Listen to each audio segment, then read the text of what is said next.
안녕하세요. 윤목의 모퉁이 가스펠입니다. 오늘도 성경과 필기 도구 준비해 주시고 들어갑니다.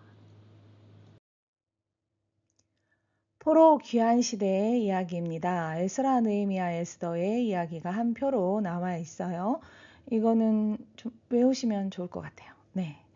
이 세 번에 걸친 예루살렘으로의 귀환이 이루어졌다. 제일 첫 번째 수룹바벨이 나왔었죠. 수룹바벨이 성전 재건을 하기 위하여 제사장 예수아와 함께 왔었다. 2차는 에스라가 영적 작성과 재건을 일으켰다. 그리고 에스라서에 보면 성벽을 짓는 그 느헤미야의 이야기가 나옵니다. 자, 3차에 걸친 느헤미야와 함께 온 사람들이 있었다는 거죠. 느헤미야는 성벽을 재건하기 위한 목적으로 왔었다. 느헤미야 9장에 보면 에스라의 그 영적 각성을 이루는 백성이 회개하는 모습이 나와요. 그래서 에스라와 느헤미야는 동시대에 활동을 했던 자들이었다. 그리고 여기에서 에스더가 1차와 2차 사이에 페르시아에 남아있는 자들에 대한 이야기입니다. 페르시아의 왕비였던 에스더가 디아스포라로서 그 땅에서 살아남기 위해서 어떻게 했었는가라고 그 내용이 나오게 되는 것이죠. 자, 그 땅에 남아있던 자들, 그리고 예루살렘으로 사명을 가지고 왔던 자들, 그 이스라엘 사람들의 포로 귀환 시대의 모습을 그리고 있습니다. 에스라 느헤미야 구조 함께 봤었죠. 오늘 느헤미야는 7장까지는 성벽 재건하는 이야기, 그 다음에 8장에서 10장까지는 언약의 갱신이에요. 그리고 언약, 무슨 언약? 아브라함의 언약, 다윗의 언약, 다윗의 언약이죠. 다윗의 언약. 우리가 이제 다시 다윗의 자손으로서 하나님께 선택받은 민족이 되는가라는 것을 다시 생각해 보는 다시 언약을 체결하는 그러한 모습이 나옵니다. 11장부터 13장까지는 이제 성벽을 짓고 봉헌을 하고 개혁을 다짐하는 그러한 모습이 나옵니다. 느헤미야, 예루살렘의 성벽을 재건한 사람들이에요. 주전 538년 고레스 칙령 이후에 바벨론 포로에서 귀환한 사람들의 이야기다. 에스라는 성적 재건을 반대하고 중단한 것에 대한 역사를 추적하는 것이다 라고 말하고 있습니다. 자, 이제 성경 본문 느헤미야 들어갑니다.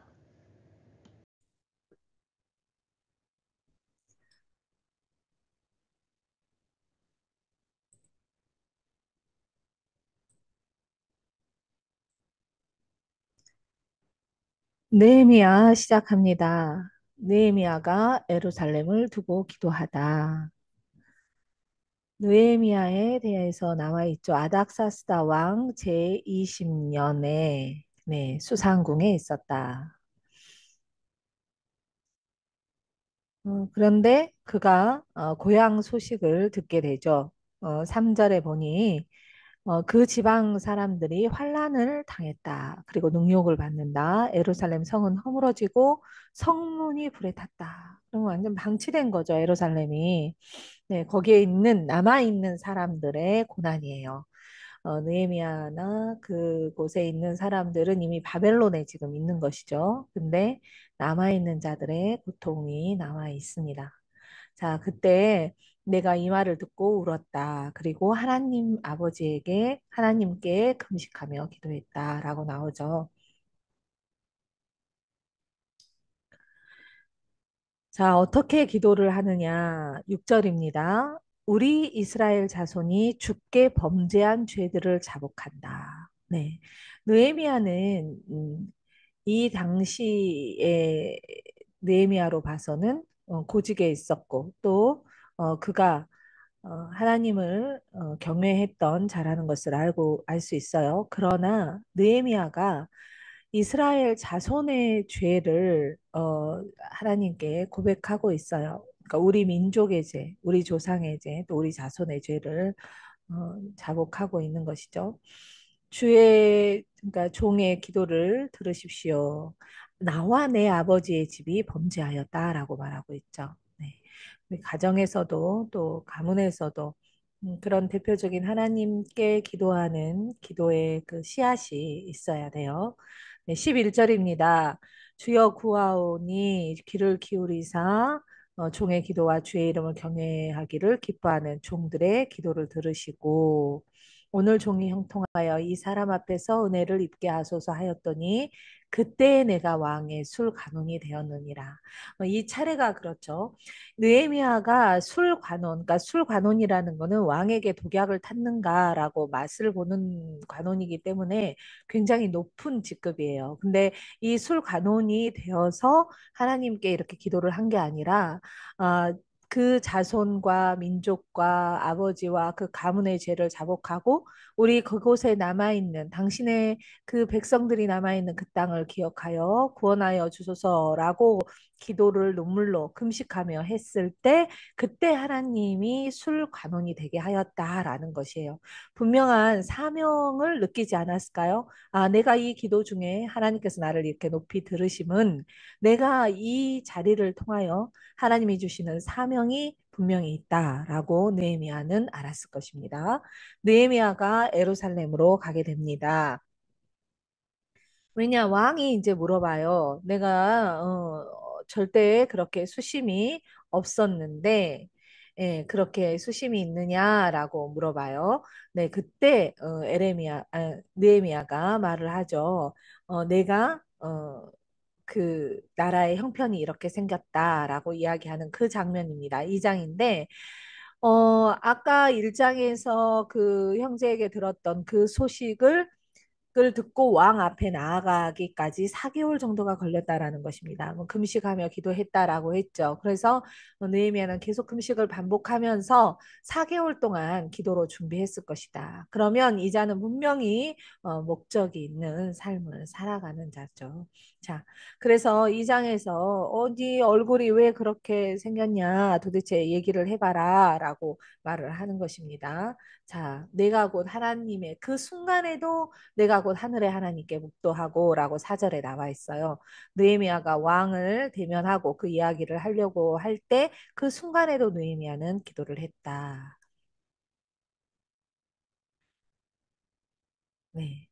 그래서 그때의 왕후도 왕 곁에 있었다라는 것이죠. 그때 왕이 나를 보내기를 좋게 여기시고 내가 기한을 정해서 나왔다. 네, 내가 그 나라를 예루살렘을 가서 그 언제까지 있다가 다시 돌아오겠습니다라고 말을 하는 것이죠. 사실 포로잖아요. 포로의 로서 리더의 역할을 하고 있는 어떤 고위직에 있는 사람을 보낼 때는 그 나라의 왕의 입장으로서는 어, 신뢰하기 때문에 보내는 것도 있지만 그가 또 돌아온다라는 보장이 있어야 되는 것이죠. 특별한 게 아니고서는 그곳에서 그러한 똑똑한 자를 보낸다는 게 쉽지는 않았을 것 같아요. 네. 자, 8절입니다. 내 하나님의 선한 손이 나를 도움으로 왕이 허락했다. 네, 항상 하나님의 선하심과 하나님의 역사가 먼저 이루어지고 그리고 일이 순조로이 풀려가는 것을 느낄 수가 있습니다. 자, 느헤미야가 음, 이제 예루살렘을 향해 떠나게 되는 것이죠. 내가 예루살렘에 이르러 머무른 지 사흘 만에 11절입니다. 하나님께서 네가 예루살렘을 위해서 뭘 할 건지 라는 마음을 주셨다는 거예요. 그러나 느헤미야는 아무에게도 말하지 아니하고 밤에 일어나 몇몇 사람과 함께 나갈새 내가 탄 짐승에는 다른 짐승이 없더라. 네, 느헤미야만 이제 말을 타고 갔던지 이렇게 나가서 이렇게 둘러봤다는 거죠, 성을. 그 밤에 골짜기 문으로 나가서 본문에 이르는 동안 예루살렘 성벽이 다 무너지고 성문은 불탔더라. 이제 그 상황을 밤에 이렇게 본 것이죠. 들어간 지 사흘 만에 하나님이 마음을 주셨고 또 내가 무엇을 할 줄 그것을 분명히 사명을 알았을 때 즉각적으로 느헤미야는 움직여서 예루살렘 성을 밤에 돌아봅니다. 네, 3장입니다. 3장에 그때 제사장 엘리야십이 그의 형제 제사장들과 함께 일어나 양문을 건축하고 성별하고 문짝을 달고 성벽을 건축하여 네, 이 말은 지금 각 성벽을 짓는 일이에요. 느헤미야는 성벽을 에루살렘 성전은 수룹바벨이 지었어요. 그런데 에루살렘 성전이 있는 성벽을 지어야지 외부로부터의 침입을 지킬 수가 있고 그쪽에서 또 성벽 위에서 누가 우리를 쳐들어오고 있지 않은가, 공격하려고 하지 않은가를 볼 수 있는 거예요. 그래서 성벽의 역할은 매우 중요한 역할이었어요. 그래서 그 역할을 짓는 동안에 성벽의 쪽으로 살고 있는 그 지파들, 사람들이 자기들이 살고 있는 그 벽 쪽을 지었다라는 이야기가 계속해서 나오고 있어요. 네. 그리고 4장에 드디어 성벽을 이렇게 짓고 움직이자 그 주위에 있는 산발랏이라는 자가 크게 분노해서 유다 사람을 비웃었다. 자, 어떻게 비웃냐? 야야야, 너희가 건축하는 돌 성벽에는 여우가 올라가도 무너지겠다. 왜 이런 말을 할까요? 없이 여기니까. 어, 어, 비웃는다 했잖아요. 이게 되게 조롱하는 거잖아요. 예. 자, 그래서 느헤미야는 어떻게 합니까? 9절입니다. 우리가 우리 하나님께 기도하며 기도해요. 반드시 기도합니다. 그들과 대적하는 방법에도 하나님께 기도를 하고 그리고 다시 행동을 하는 것이죠. 그들로 말미암아 파수꾼을 두어서 주야로 지켰다. 자, 유다 사람들이 흙무더기가 아직 많거늘 짐을 나르는 자의 힘이 다 빠졌으니 우리가 성을 건축하지 못하리라라고 이제 유다 사람들이 불평을 하고 실망을 하고 좌절을 하는 거예요. 항상 우리가 어떤 일을 할 때는 그렇죠. 외부에서 조롱하고 비웃고 어디 너 잘 되는가 보자라고 한다는 거죠. 그러면 우리가 힘을 내서 열심히 끝까지 가느냐? 아, 사람인지라 그렇지 못하고 사실 힘들고 그래서 자꾸 무너지려고 한다는 거예요. 그리고 우리의 원수들은 우리가 알지도 보지도 못하는 사이에 우리한테 달려들어서 우리를 망가뜨릴 것이다, 살해할 것이다. 그래서 이 역사를 그치게 하리라라고 이야기한다라는 것입니다. 안팎으로 안쪽으로 당연히 갈등과 내분이 있겠죠. 그럼 바깥으로도 공격을 더 두려워하게 된다라는 것이죠.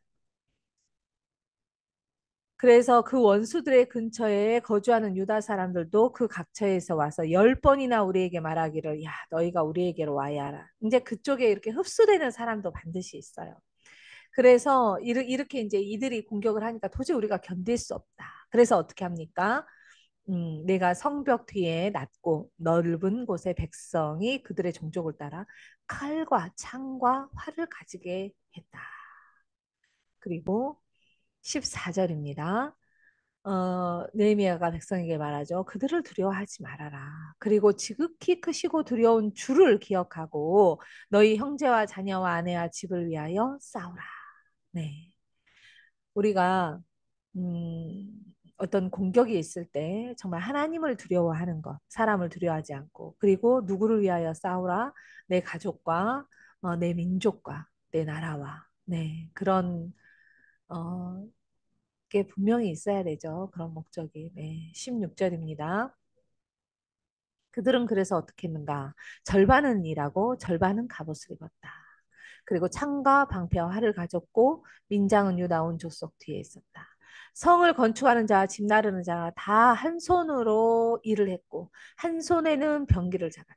네, 얼마나 투철하고 정말 긴장되는 순간입니까? 한 손에는 일을 계속하고 있고 또 언제 적이 쳐들어올지 모르니 병기를 잡았다.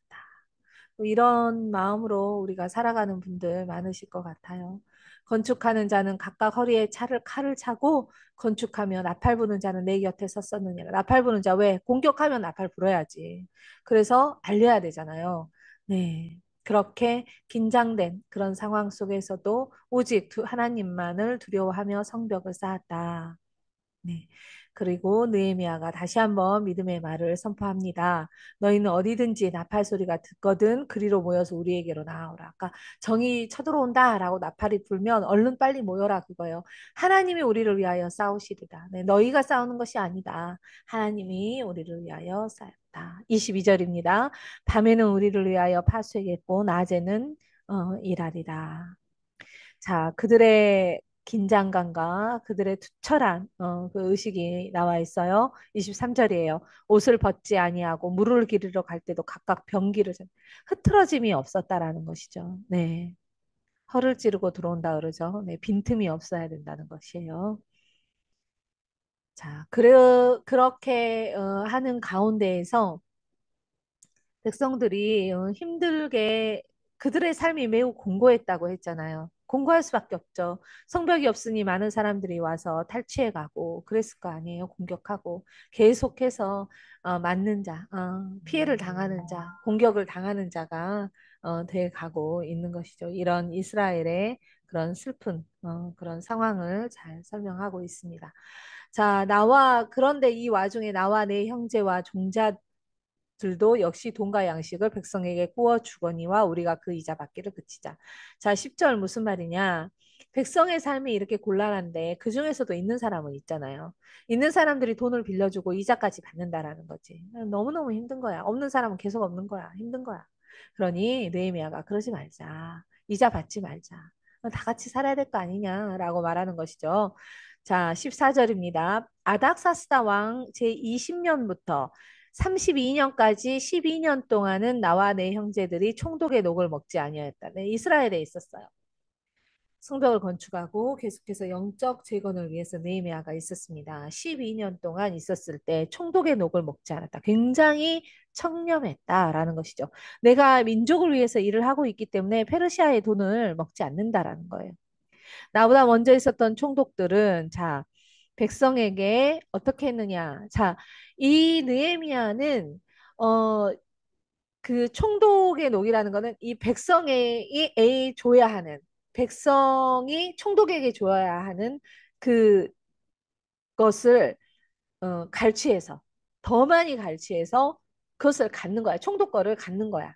그거를 갖고 나머지를 종속국이니까 그 나라의 조공으로 바치는 거예요. 그러니 백성의 삶은 뜯기고 뜯기는 거지. 그런데 느헤미야는 그렇게 하지 않았다라는 거예요. 나는 하나님을 왜 그렇게 하지 않았느냐? 15절. 나는 하나님을 경외함으로 그렇게 하지 않았다. 하나님을 경외하기 때문에 나는 약한 자를 돌보았다. 하나님을 경외하기 때문에 나는 약한 자에게 잘하였다라는 거예요. 잘 보이려면 더 많이 허리가 휘어지도록 일하게 해서 뜯어야지. 그래서 총독한테 더 많이 바치면 얼마나 능력 있는 종이 되겠습니까? 그러나 자기도 갖고 배부르고 그러나 그렇게 하지 않았다는 거. 왜? 나는 하나님을 경외함으로 나는 그래서 땅을 사지 아니하였다. 내 소유가 없었다라는 거죠. 우리가 신약 시대의 청지기의 그런 모습입니다. 내가 총독의 녹을 요구하지 아니하였으면 이 백성의 부역이 중하였더라. 자기의 안위와 자기의 명예와 자기 것을 챙기지 않고 정말 이것이 리더십이죠. 백성의 고충, 그 부역을 고통을 귀 기울이고 알고 공감했다라는 것이에요. 자, 그런데 이 느헤미야에 대해서 사람들이 계속해서 음모를 하죠. 네, 느헤미야가 성벽을 왜 짓냐? 페르시아 왕 당신을 대적할 것이다. 그리고 조공도 바치지 않고 독립하려고 한다. 이가 지금 그것을 선동해서 저 민족들이 똘똘 뭉치고 있다. 이렇게 계속해서 편지를 총독에게 보내면서 느헤미야를 공격하게끔 성벽을 허물게끔 하는 이스라엘을 아주 없애버리겠다라는 거죠. 그리고 나서도 안 되니 이 느헤미야를 오라 그래. 왜? 죽여버리려고. 그렇게 합니다. 자, 그래서 12절에 나오죠. 깨달은즉 하나님께서 보내신 바가 아니라 도비아와 산발랏에게 뇌물을 받고 이런 예언을 했다. 그러니까 느헤미야에게 그 가짜 선지자를 세워서 느헤미야를 속이는 거지. 그래서 돈을 줘 가면서 느헤미야를 무너뜨리려고 하는. 교회도 이럽니다. 네. 어떤 사람이 앞장서서 그 교회를 공격할 때 공격이에요. 이것은 정의를 말하는 것이 아닌 공격을 말하는 것입니다. 공격을 할 때 뒤에서 그 사람의 생활비를 대주고 그 사람을 돌보는 사람들이 있어요. 부채질하면서 그 일을 하게끔 도와주는 사람들이 있어요. 아주 조직적으로. 네.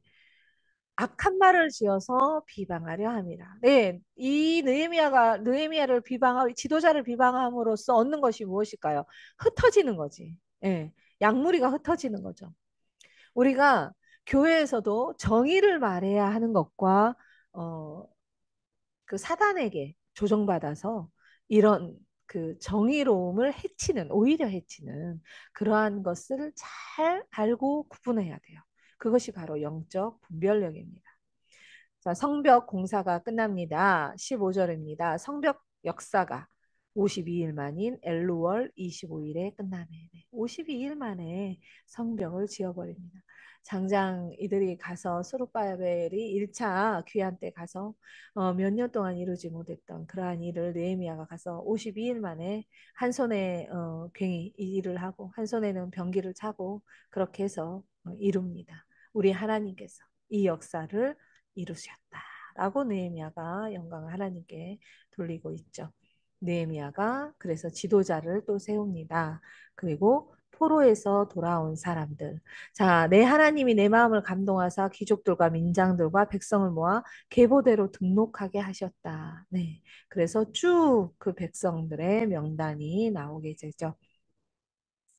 자, 8장부터는 자, 에스라가 등장합니다. 느헤미야와 에스라가 함께 사역을 했다라고 말씀드렸어요. 8장 1절입니다. 이스라엘 자손이 자기 성읍에 거주하였는데 일곱째 달에 이르러 모든 백성이 일제히 수문 앞 광장에 모여 학사 여기서 서기관이에요. 율법을 손으로 직접 적었던 그런 학사 에스라에게 여호와께서 이스라엘에 명령하신 모세의 율법책을 가져오기를 청했다. 네, 에스라는 학사 에스라, 학자 에스라 뭐 이렇게 얘기를 하죠. 서기관, 율법책을 그대로 손으로 적어서 옮겼던 이들이죠. 모세오경이죠. 에스라가 율법책을 가져오게 해서 이제 백성 앞에서 그것을 읽게 되죠. 지금까지는 성전을 만들고 또 성벽을 만들어서 내 가족을 보호하는 그러한 벽 역할을 하는 그런 보호 울타리 역할을 하는 벽을 만들었어요. 그리고 지금은 이제 이 안에 있는 하나님의 백성들의 영적 재건을 이루는 것이죠. 5절입니다. 에스라가 모든 백성이에 그들 목전에 책을 펴니 책을 펼 때 모든 백성이 일어서니라. 우리 주일이나 예배 드릴 때 주일 예배 드릴 때도 그렇죠. 봉독하죠. 성경 봉독할 때 일어나는 교회 있어요. 다 같이 그 말씀을 읽을 때 일어나서 말씀을 듣고 아멘 하고 네, 앉는 그런 분들이 있죠. 바로 이런 데에서 나왔던 예전이죠. 6절이죠. 에스라가 위대하신 하나님 여호와를 송축하며 모든 백성이 손을 들고 아멘 아멘 했다. 네. 하나님의 말씀을 들을 때 백성이 일어서서 들었고 그리고 에스라가 하나님을 찬양하고 영광을 돌릴 때 백성들이 함께 아멘 아멘. 아멘이 무엇입니까? 네, 저도 거기에 동감합니다. 아, 저도 거기에 그와 같은 마음입니다라고 아멘 아멘 하는 것이죠. 하나님의 율법책을 낭독하고 그 뜻을 해석하였다. 그래서 백성에게 낭독하는 것을 다 깨닫게 했다. 네. 제가 요절과 함께 성경 통독을 하는 이유는 저는 눈으로 한번 읽을 때 입술로 읽고 또 눈으로도 보는 것 그리고 또 한번 밑줄을 그어서 다시 한번 생각하고 묵상하는 것 이것을 굉장히 가치 있게 여깁니다. 물론 녹음기로 빨리 돌려서 듣는 것도 좀 그거는 읽는 게 아니잖아요. 듣는 거예요. 통독 읽는 거는 성경책을 읽는 거죠. 네. 그래서 이것은 이 말을 글씨를 그냥 읽는 것 한 번 읽었다 두 번 이게 중요하지 않아. 뭐가 중요합니까? 그게 중요한 게 아니라 내가 이 뜻을 알아야 돼요. 성경에 있는 뜻. 그래서 성경을 배우고 알아야 되는 것입니다. 배경도 알아야 되고 뭐 옛날 구약 거를 지금 갖다 붙이면 안 되잖아요. 적용시키면 안 되죠. 하나님의 율법책을 낭독하고 그 뜻을 해석해서 백성에게 그 낭독하는 것을 깨닫게 했다라는 거예요. 모세 율법을 그 백성이 알게끔 깨닫게 했다. 그때 백성이 율법의 말씀을 듣고 다 오는지 하나님의 말씀에 능력이 있습니다. 그래서 본문 읽어놓고 성교를 20분, 30분 했는데 무슨 내용인지 하나도 몰라. 그 본문이. 다른 이야기하고 예화하고. 그래서 그 본문이 정확하게 어떤 뜻이고 우리가 삶에 어떻게 적용해야 되는지를 몰라. 그거는 잘못된 설교예요. 네. 우리 설교학에서도 배웁니다. 그 굉장히 잘못된 설교다. 그 설교 아니다라고 배워요. 느헤미야가 또 그들에게 이르기를 너희는 가서 살찐 것을 먹고 단 것을 마시되 준비하지 못한 자에게 나누어 주라. 자, 무엇입니까? 말씀을 깨달았죠. 그리고 우는지라. 왜 울어요? 회개죠. 아, 내가 그렇게 못 살았구나. 참회하는 거예요. 그 다음에 행동이 무엇입니까? 나누어 주는 것이에요. 그 다음에 하나님의 성의를 근심하지 않고 기뻐하는 거예요. 서로 함께, 무리가. 서로에게 나누어 주고 기쁨도 나누고 네. 그것이 무엇이 된다라는 거예요? 너희의 힘이니라. 능력이 된다라는 것이 이것이 능력인 거예요. 예수님도 그랬죠. 너희가 서로 사랑하면 너희가 나의 제자인 줄 알리라. 네, 너희의 힘이. 정말 이 말씀 하나하나에 성경이 꿰뚫어지지 않으십니까? 네, 이게 우리의 신앙생활이에요. 말씀을 깨닫고 회개하고 결단하고 행동으로 보이고 함께 나누고 함께 기뻐하는 것. 그것이 우리의 능력이다. 그때 사단이 틈타지 못한다는 것. 하나님의 능력이 나타난다는 것입니다. 자, 그리고 나서 어떠한 반응이 일어나느냐? 13절이에요. 무백성의 족장들과 제사장들과 레위 사람들이 율법의 말씀을 밝히 알고자 하여 에스라에게 모였다. 아, 이게 도대체 뭔 뜻인가? 다 더 알아야 되겠다. 궁금증이 생긴다. 궁금증. 우리 사랑하는 사람이 생기면 그 사람에 대해서 더 알고 싶어서 막 자주 만나잖아요. 저는 성경을 그렇게 비교합니다. 하나님을 사랑하고 하나님을 알 수 있는 방법은 성경인데 하나님을 사랑하고 그분을 더 알기를 원하고 마음이 두근거리고 그렇게 그분을 더 깊이 만나기를 원한다면 어떻게 성경을 공부하지 않을 수 있겠는가? 그쵸? 네, 학자 에스라에게 모입니다. 자, 에스라는 18절에요. 첫날부터 끝날까지 날마다 하나님의 율법책을 낭독하고 무리가 이래 동안 절기를 지키고 여덟째 날에 규례를 따라 성회를 열었느니라. 아멘. 네. 교회가 이게 기본적으로 이루어져야 돼요. 교회, 회당, 뭐. 교회는 하나님의 말씀을 배우는 곳입니다. 하나님의 말씀을 배우고 그 말씀을 배우는 단계도 이제 여러 단계가 있겠죠. 새신자부터 리더, 직분자에 이르기까지. 네. 또 목사도 계속해서 배워야 돼요. 네. 계속해서 새로운 책과 연구들이 나오고 있어요. 네. 목사도 20년, 30년 전에 뭐 신학 한 개 전부로 똑같은 설교 매번 반복하고 이런 거 너무 지겹지 않으세요? 네. 백성이 죄를 자복합니다. 9장. 그들이 금식하고 베옷을 입고 티끌을 무릅쓰며 모든 이방 사람들과 절교하고 서서 자기의 죄와 조상의 서물을 자복하고 네 이게 반응이에요. 말씀을 깊이 깨달은 사람들의 반응 회개하고 그냥 회개 잘못했습니다 땡 이게 아니라는 거지. 정말 처절하게 정말 배 우리 배의 그 창자가 끊어지는 그런 고통으로 회개를 한다는 것입니다. 그리고 행동이 나오잖아요. 모든 이방 사람들과 절교하고 세상 것을 끊는다라는 거예요. 네, 내가 가지고 있는 그런 세상의 희락, 세상의 향락 이걸 끊는다라는 거죠. 서서 자기의 죄와 조상들의 허물을 잡겠다. 내 죄만, 내 죄만, 내 집만, 내 집만이 아니에요. 네. 조상들의 죄까지 자복하고. 왜 그랬을까요? 우리 민족을 구하소서라는 기도가 나왔겠죠. 자, 6절입니다. 오직 주는 여호와시라. 자, 6절부터는 쭉 하나님에 대한 내용이 나와요. 자, 6절. 주는 여호와시다. 창조주예요. 7절. 아브라함을 택하셨다. 우리의 뿌리입니다. 9절. 애굽에서 고난받는 것을 감찰하시며 홍해가 나와요. 자, 구원이죠. 우리를 구원하신 하나님. 민족을 잉태하게 하여서 인족을 자라나게 하시고 민족으로 키워 그 나라에서 탈출시킨 하나님. 자, 12절. 그 하나님이 그냥 방치하고 방임했냐? 아니죠. 낮에는 구름기둥으로 인도하시고 밤에는 불기둥으로 보호하셨다. 자, 22절 다 나라를 드디어 가나안 땅을 들어가게 하셨죠. 드디어. 그리고 그들에게 각각 나누어 주었다. 여호수아죠. 정복과 분배 우리 했습니다. 자, 그들이 땅을 차지하지 어떻게 했다? 가나안 주민들이 그들 앞에 복종하게 하실 때 복종하게 너희 싸움은 전쟁은 너희가 한 것이 아니라 하나님께 달렸다고 그랬잖아요. 자, 복종하게 하고 했을 때 그러나 그들을 다 밀어내지 못하고 그들은 이스라엘은 순종하지 아니하고 주를 거역했어요. 우상 숭배예요. 그래서 하나님이 원수들에게 지배를 당하게 하시다가 그들이 돌이켜 주께 부르짖음에 사사기 얘기죠. 주께서 하늘에서 들으시고 여러 번 주의 긍휼로 건져내었다. 이것이 사사기 이야기예요. 그런데도 듣지 않았다. 주의 선지자를 통하여 주의 영으로 그들을 경계하되 그들이 듣지 않았어. 많은 선지자들을 계속해서 보내요. 우리가 지금 역사서만 쭉 하고 있고 지금 역사서 끝나면 뒤에 그 예언서가 있잖아요. 예언서는 이제 선지자들을 보내서 야, 너희 이러다가 정말 망해. 너희 용서 안 할 거야 하는 그런 메시지를 쭉 주시는 그런 예언서가 있죠. 그런 선지자들을 통해서 계속 말했으나 안 들어. 그러니까 열방 사람들의 손에 넘겼다. 바벨론에 넘겼다. 그러나 하나님은 아주 멸하지 아니하시고 버리지 않았다라는 거예요. 네. 에스겔서에 보면 하나님이 성전을 떠나 바벨론 유수라 그러죠. 바벨론으로 떠나가는 그 백성과 함께 바벨론으로 가십니다. 네.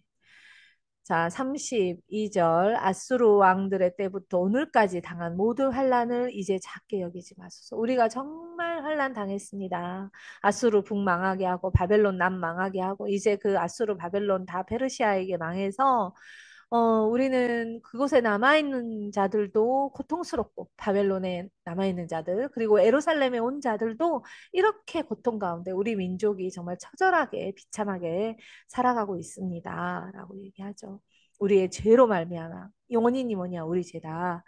자 이제 견고한 언약을 세워 기록하고 우리 반백들과 레위 사람들과 제사장들이 다 인복했다. 자 하나님께 이렇게 기도하고 정말 하나님이 당신이 주신 이 땅에 다시 돌아와 우리가 하나님의 종이 되었사오니 이제 주를 정말 섬기고 이 악행을 끊어버리겠습니다. 라고 결단했다라는 거예요. 그래서 그것을 인봉했다. 자, 그것의 가장 큰 문제 30절이죠. 우리의 딸들을 느헤미야 10장 30절 이 땅 백성에게 가나안 백성에게 주지 않고 우리들의 아들들을 위해서 딸들을 데려오지 아니하며 모든 어, 이 이 땅 백성이 서로 있는 자에게 이자를 받고 주었던 돈, 땅을 빼앗았던 것, 이것을 모두 빚을 탕감하고 또 규례를 정해서 돈을 걷어서 하나님의 전을 위해서 쓰겠다. 네. 정상으로 돌아오는 거죠. 해마다 35절, 소산의 만물, 그러니까 제일 처음 것이죠. 그리고 감옥의 첫 열매, 하나님의 전에 드리겠다. 그리고 37절, 11조를 레위 사람에게 주겠다라고 말하고 있습니다. 자, 39절 마지막이죠. 우리가 우리 하나님의 전을 버려두지 아니하리라. 어떤 여기서는 회당이라는 성전이란 해당이 아니죠. 성전이라는 곳이 하나님을 섬기는 어떤 구심점 같은 것이었어요. 그래서 그 성전을 지키고 성전에서는 우리를 위하여 비는 그런 제사를 지내는 레위인이 있었고 이런 성전이 무너짐으로써 그러니까 신앙의 구심점도 사라져 버리는 거예요. 그런데 지금 70년 동안 어떻습니까? 이들은 성전이 없었어요.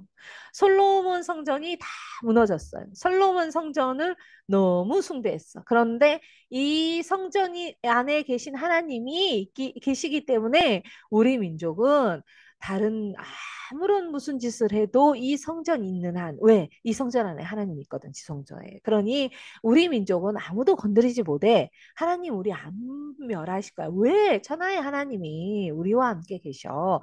라고 생각했는데 그 성전이 무너져 버린 거지. 하나님도 자기들 어디로 갔는지 몰라 이제 떠나버린 거죠. 얼마나 당황했겠습니까?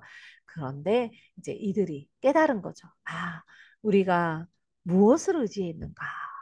이렇게 멋지고 돈 들인 성전을 의지했는가? 정말 하나님을 인격적으로 의지했는가를 그 믿음을 돌아본 것입니다. 옷을 쫓고 죄를 뒤집어 쓰고 울었다는 거 아닙니까? 그래서 우리가 하나님의 전을 버려두지 아니하라. 이제 정말 스룹바벨이 성전을 지어놓고 울었다 그랬잖아요. 정말 그 너무 초라한 거지. 왜? 그들은 솔로몬의 성전을 알았으므로 보고 울었다 이랬거든. 너무 비참한 거지. 이 성전이라고 지어놓은 게 너무 죄송한 거죠. 그런데 하나님의 전을 우리가 버려두지 않겠습니다. 우리 신앙의 구심점입니다. 라고 고백하고 있는 거예요. 네. 자, 이제 예루살렘에 거주하는 백성들이 쭉 나오고 마을과 주변에 거하는 백성, 레위 사람들, 예수아의 자손들, 제사장 쭉 나오죠.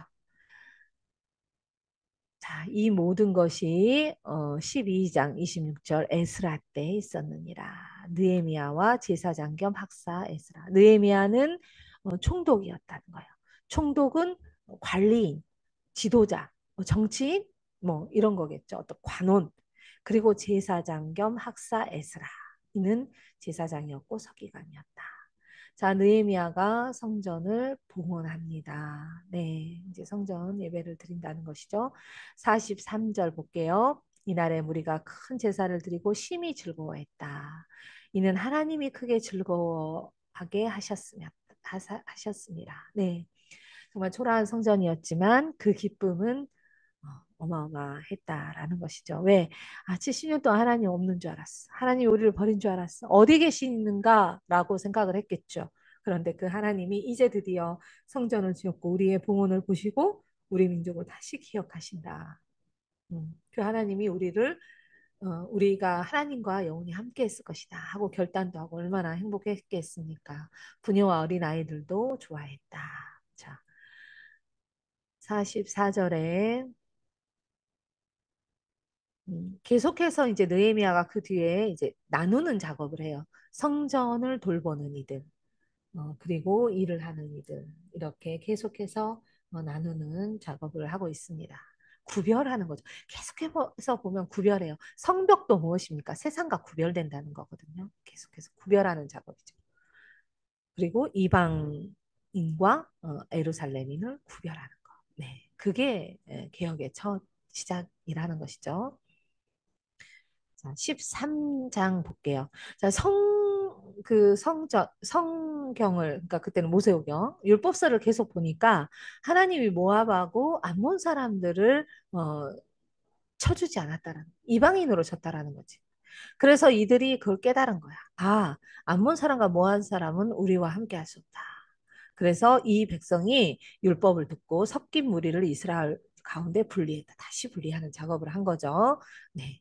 그런데 그 와중에 꼭 이런 사람이 있어요. 13장 6절, 7절 봅니다. 엘리야십이 도비아를 위하여 하나님의 절들의 방을 만들어서 악한 일을 하냐. 왜? 자기 거 챙겼다라는 거예요. 그래서 느헤미야가 다 던져버리고 예. 다시 레이 사람을 불러 모아 다시 제자리에 세웠다. 예. 그리고 이제 레위 사람들을 위한 11조 곡간을 지켰다. 자, 느헤미야가 여기서는 13장에서는 세 가지를 가지고 하나님이여 나를 기억하소서. 그리고 나의 고난을 그치시고 나를 불쌍히 여겨 주소서. 내 선한 일을 돌보소서라고 기도하는 게 있어요. 그 첫 번째가 레위 사람을 불러 모아 다시 제자리에 세웠다. 그리고 유다가 포도주와 기름의 11조를 가져다가 곡간에 드리기로 했다라는 거예요. 자, 성전을 보호했다. 성전을 지킬 사람들을 선별해서 그 직무를 수행하게 했다라는 것이에요. 그걸로 인하여 이것이 하나님 보시기에 선한 일이라는 것입니다. 내 하나님의 정과 그 모든 직무를 위하여 내가 행한 선한 일을 지켜주시고 나를 기억하소서 하는 말이에요. 그리고 그때쯤에 이제 성문이 생기고 성벽이 생기니까 이제 장사꾼들이 막 오는 거야. 근데 안식일까지 오는 거예요. 안식일에 예배에 온전히 집중해야 되는데 막 오랜만에 장사꾼이 오니까 이들은 장사꾼들은 왜 안식일에 왔을까요? 모이니까 안식일에 성전을 중심으로 모일 거 아니에요, 사람들은. 그러니까 그 틈에 장사꾼들이 이제 까는 거지, 그 장사판을. 그리고 이제 이들에게 장사를 흥정을 하는 거죠. 이제 거기에 백성들이 왔다 갔다 하면서 구경이 되고 장터가 돼버리는 거죠. 거기에서 한눈이 팔리니 너희가 예배를 드리는 안식일 날 하나님께 온전히 집중하지 못한다. 그리고 장사꾼을 쫓아내고 안식일을 거룩하게 지켜라 라고 명령했다는 것입니다. 그 일에 대하여 하나님이여 나를 위하여 이 일도 기억하여 주소서라고 말하고 있습니다. 그리고 이제 세 번째는 이스라엘의 왕 솔로몬이 이 일로 범죄하여 망하지 않았느냐. 자, 솔로몬은 망한 왕이에요. 하나님이 정말 지혜도 줬고 다윗보다도 훨씬 더 많은 영토를 주었습니다. 그러나 솔로몬은 첩과 아내가 합쳐서 1000명이었죠. 그만큼 많은 이들과 무역을 하면서 조공을 주기도 하고 받기도 했던. 그래서 그들의 문화를 양껏 들여와서 정말 영적으로 문란하게 만들었던, 영적 간음을 하게 했던 왕입니다. 그래서 그 악한 행위를 했으므로 그래서 이제 그 이후로 여로보암까지 또 르호보암, 아들 르호보암, 그리고 여로보암 시대에 이제 나눠져 버린 거잖아요. 나라가.